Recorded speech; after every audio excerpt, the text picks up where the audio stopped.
material field, which is neither existent nor non-existent, nor both nor neither. It's not existent, but it's not not existent either. Of potentiality for experience.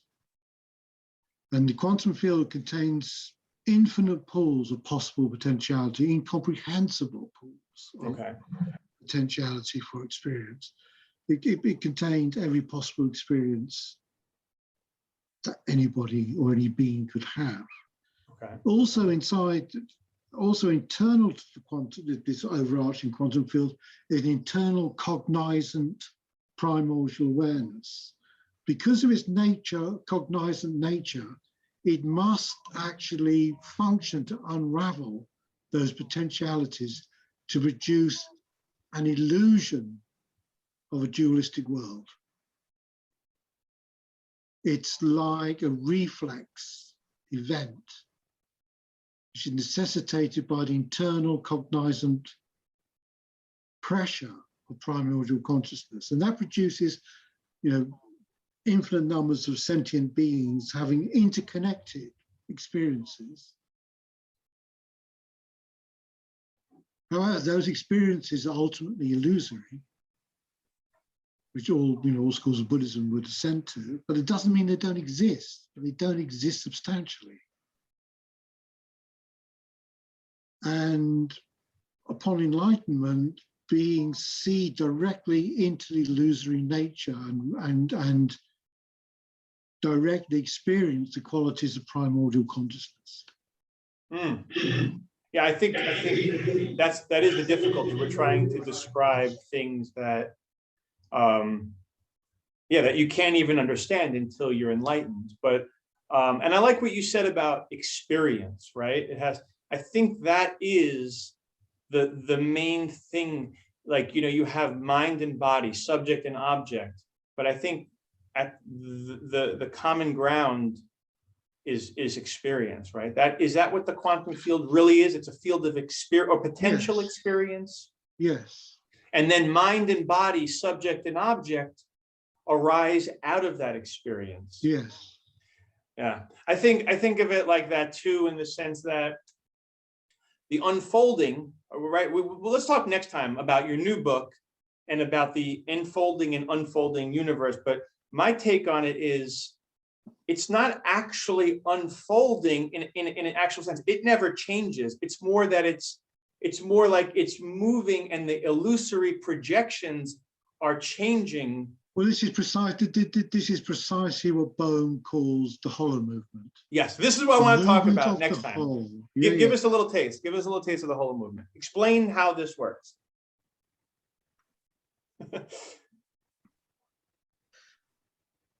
Before doing that, just first, can we have 10 minutes more? Yeah, absolutely. I have exactly 10 minutes. Perfect. Okay, right. The first, remember this book I told you about? Yes. Okay, so this is Giancarlo Girardi, who's so famous. He's got his own interpretation. The Girardi, Weber, Rimmer. I think I missed one out. But anyway, here it is.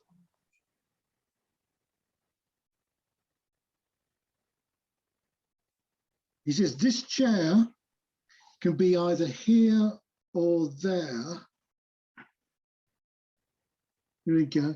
How can it be understood that attached to these potentialities, that's the quantum potentialities, is a non-epistemic probability that in a subsequent measurement of position, the chair will be found here or there, which is equivalent to asserting that before the measurement was carried out, the chair could be neither here, nor there, nor in both places, nor in neither place. That's exactly the Buddhist catastrophe. Right. So why does the chair stay there? I'm confused. What is he saying? When he's talking about the chair, this doesn't, he's talking about a quantum particle, but he's using the example. If a chair was a quantum particle, Right. it's not, chairs done in a similar way, again, Schrodinger should have been shot for his thing about the cat, because he's misled so many people. Yeah. Because in fact, all that Schrodinger was trying to say was, if you look at what quantum theory says on a classical level, it seems absurd. So, Schrodinger never thought that cats could. He was trying to make he was trying to make an ad absurdum statement. Yes, exactly. So, but how does that tie into the? I mean, I was going to ask you, why do things have continuation? But forget about that. I want to know more about explain the hollow movement. How does this tie into the hollow movement? Okay, well, very quickly, when Einstein said to David Bohm, "Look, I want you to get rid of this subjectivism," what he did, he massaged equations and reduced an equation which actually gave you an image of quantum particles like electrons being there all the time, being pushed around by pilot waves. So the quantum wave became this real, in inverted commas, real wave, meant to be like electromagnetic wave, but real as, which pushed particles around, okay? Why would Bohm agree to do that? How you can't massage? Because Bohm was a theory. Marxist. What? Bohm at that time in his career was a Marxist. So he was a Marxist. Bohm it didn't take much to actually convince him that he wanted a real material world, because he was a Marxist. Now, having said that, later when he realized what was going on in Russia, he realized his mistake. He was a Marxist because that's fascinating. That's a whole fascinating. Bohm was a really nice bloke. He wanted to save humanity. Mm-hmm. And in his lack of wisdom at an early age, he thought Marxism was a possibility. Well, that's most people. But it's fascinating how people's political leanings it's more deeply rooted in how people view of reality, ultimate view of reality. Absolutely, yeah. We could talk about that. Yeah, Bohm was quite happy to do that probably because of his Marxist leanings. So then he came to his true self. I know he was hanging out with Vivekananda. He was hanging out with some Swamis. Krishnamurti. I think Vivekananda. Oh no, Vivekananda was Tesla. Okay, so yeah, Krishnamurti. Right? And the Dalai Lama. Wait, you've seen the video with him and the Dalai Lama? Yes. David Bohm, obviously, yeah. Yeah.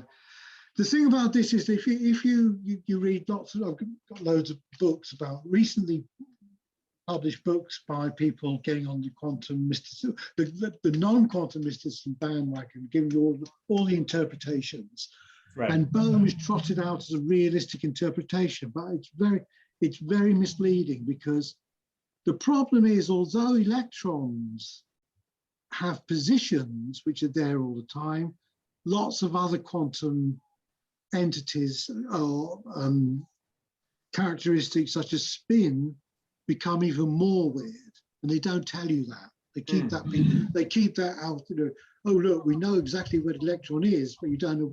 There's lots of other stuff which is very weird about the so-called pilot wave realistic interpretation. It was because of this weirdness that Bohm very quickly realized that it did not work. And one of the major features of the not working was that, whereas in ordinary quantum theory, prior to measurement, everything is connected all over the universe in a immediate way. I'm connected to atoms the other side of the universe instantaneously. It's called non-locality prior to measurement, and measurement untangles this, so non-locality doesn't end up in the real world, our world. In Bohm's pilot theory way, non-locality comes into the real world. So when I lift my glass of water, atoms over the other side of the universe start moving. And this is not really very sort of.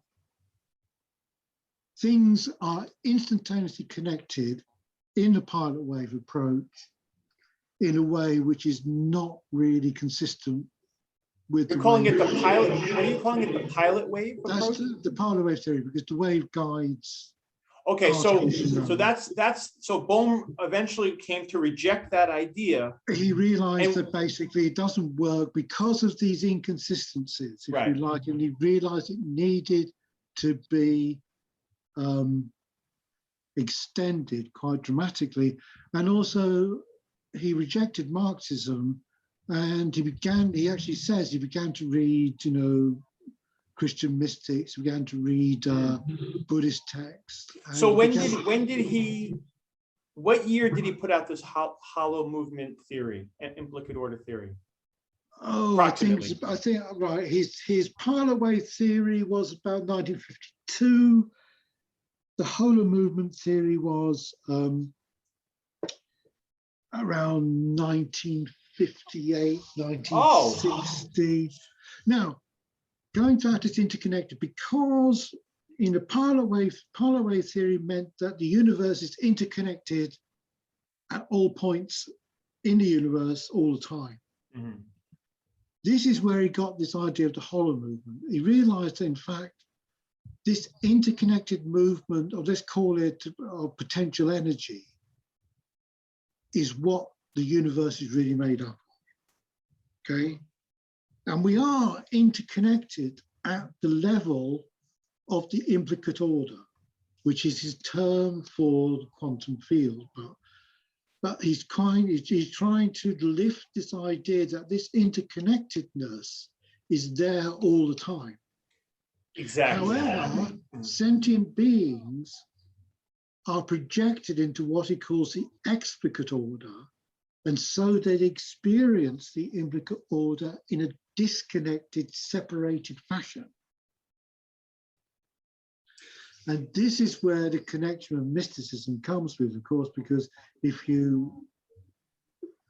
was associated with Krishnamurti, and they began to believe that by certain techniques of transformation of consciousness, you could move explicate experience towards the implicate levels of interconnectedness. Exactly. No, I love that. And I like to think of it as I guess the realists, they like to see everything as here. So they see the interconnectedness as a quality of here, whereas the way I interpret, Madhyamika, Dzogchen, is that it's coming from a central point of the now, like a ripple, right? When you drop a rock in the lake, it ripples out. And that to me is how time works. It's always in the middle. And then the unfoldment is like the ripples. And most people are focusing on the outer ripples instead of realizing that the present moment is constantly being enfolded in the present moment. But people, their minds are focusing more on the reflection in the mirror rather than the actual source. Yeah, and that's where so in other words, we're interconnected in the sense that we're all connected. Like if you imagine there's like some kind of connection to the same source. It's not that we're connected, me to you in the UK. It's more that we're connected to the same central source. But that central source is not just like the center of the universe. It's the center of it's the center of time also. It's the center of the present moment. Yeah, and this is where we could edit this, can't we? Absolutely. So this is where I got really pissed off with the infinite potential lot, because what is happening is that a lot of mysticism is being being hijacked for the globalist agenda. 100%. And this is what's happened to David Bohm with his infinite potential mob. Right. And what are they kind of saying? Oh, well, this means we're all interconnected right now, Right. All we got to do is give all the Muslim jihadis copies of David Bohm's books, and they'll stop it immediately. And yeah. Fuck off. Absolutely. It's not working. No. because the problem is, and David. Well, look at the people. The book The Secret came out, what, like 10, 15 years ago? All those people are in the worst place. Like all the people who believe that I don't have to really plan. I don't have to save money. I don't have to take care of my health. I'm just going to believe. I'm just gonna write down how much money I want, put it under my pillow, right? Or I put it above your. I mean, that is no. I mean, absolutely. Obviously, I'm 100% with you on that. And this is not what Bohm. This is not. Bohm is saying exactly what you're saying. We're connected at this deep level, which is what the mystics of all times have said. Right. But because we are separated through karmic. We actually do dig ourselves so deeply into the explicate order. It's not that simple to say, oh, right. And that's what's, that's samsara. Samsara is, the root of the 12 chains of dependent origination is confusing the implicate order or the explicate order with the implicate order, right? It's that confusion. Yes. All right, let's wrap it up right there. That's a really good point. And next week, let's do this again. And thank you so much.